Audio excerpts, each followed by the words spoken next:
My parents are out of the house, so my brother and I decided it would be a great idea to make a mess of the kitchen. We're gonna get yelled at. Hands down. We are going to tap into a little bit of our Norwegian American heritage and make a traditional rosette, which is this beautiful, thin, crispy deliciousness that's covered in cinnamon and sugar. I don't know what else to tell you. Just watch. Okay, rosettes. All recipes. Okay, so we need vegetable oil for frying, which we have plenty of, and we're actually going to use canola oil because I believe that doesn't turn into trans fats. I'm glad you believe that. When you come home for the holidays, you turn into a child again. Does anybody else relate to this? Comment below. Nobody ever comments below. We might as well start this trend. Smash that like button. Who says that? Everybody. Mash that like button? Yeah, dude. Okay, so mash it. How much sugar do I need? 1 tablespoon white sugar right here.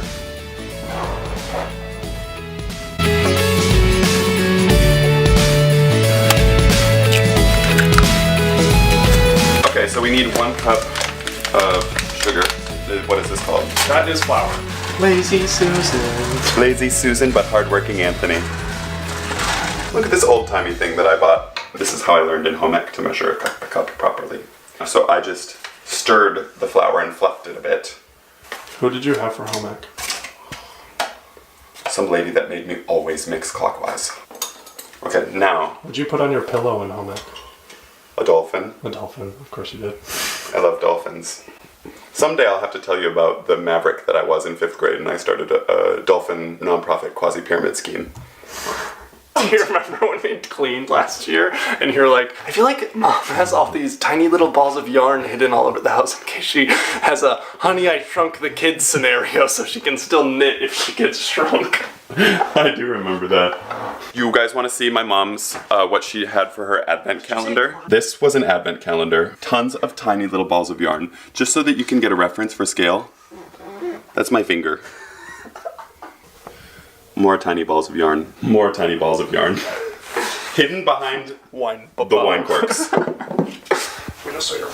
While the oil's heating up, I thought it would be a good idea to clean up the kitchen so we had more surface space. I always like to clean as you go so that you don't have a big mess to clean up at the end.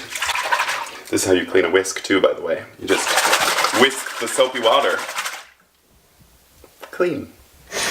Okay, that's mostly clean. I gotta dry things up. Where's the dryer? Oh my gosh, I can see your nipples very much. I have very prominent nipples and there's nothing I can do about it, so I've accepted it.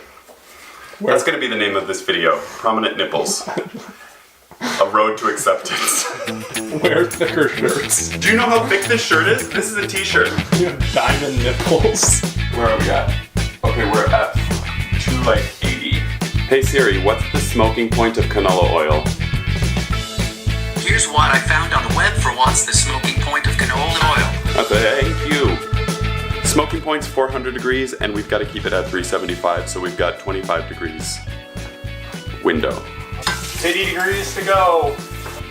The temperature is almost there. This is a rosette iron. This is a rosette handle, and you just screw it in like this. And then you just have this little iron, which you have to heat in the oil first. Okay, the oil is heated up, and you don't want to go all the way to the very top, because then it will curl around in the iron.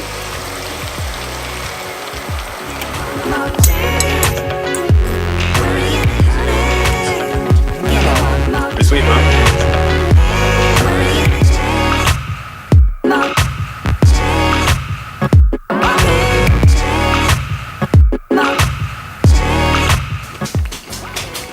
Do you hear that crisp?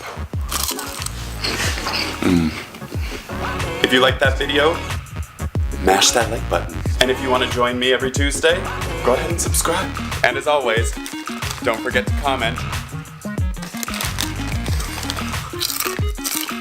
Oh, are these vinegar chips? Yeah. Oh my god, he's getting those different angle modes, huh?